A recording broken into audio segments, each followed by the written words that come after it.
ওরা সবাই বলে উঠল, তুই আমাদের চিনিস না, সোহেল ভাই জানতে পারলে তোদের ছাড়বে না। আমি বললাম, ও আচ্ছা, তোদের এত মারলাম তাও শিক্ষা হয়নি, সোহেল আমাকে ছাড়বে না। কথাটা বললাম আর সোহেলের দুইজন সঙ্গী এসে মুখ থেকে কাপড়টা সরিয়ে দিলাম।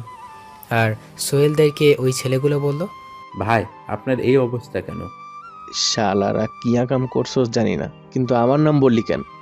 তোদের একটাকেও ছাড়বো না আমি। আমাকে আরো মার খাওয়াবি?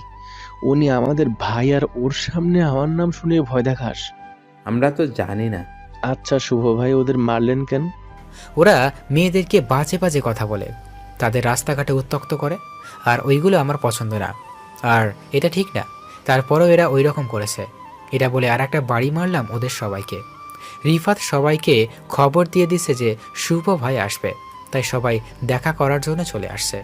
আমি রিফাতকে বললাম, রিফাত, লবণ নিয়ে আসো আর ওদের পিঠের উপর লাগাও। এদিকে সোহেল ওদের বলতেছে, যা, পা ধর, তা না হলে লবণ দিলে বুঝবি ঠেলা। কিন্তু ওরা সোহেলের ইশারা বুঝলো না। অবশেষে আর একটা পিঠের উপর লবণ দেয়া হলো, আর ছেলেগুলো মুরগি জবাই করার মতো যেরকম লাফ মানে ওই রকম করা শুরু করলো। 2 মিনিট রাখলাম, এরপর বললাম, ওদের লবণ ধুয়ে দাও। এটা শুনে একটু চিল্লাচিল্লি কমলো। ওদের লবণ ধোয়ার জন্য যে গরম পানি ঢালা হবে এটা হয়তো জানা ছিল না ওদের। গরম পানি দেওয়ার সাথে সাথে আর চিৎকারের পরিমাণটা আরও বেড়ে গেল।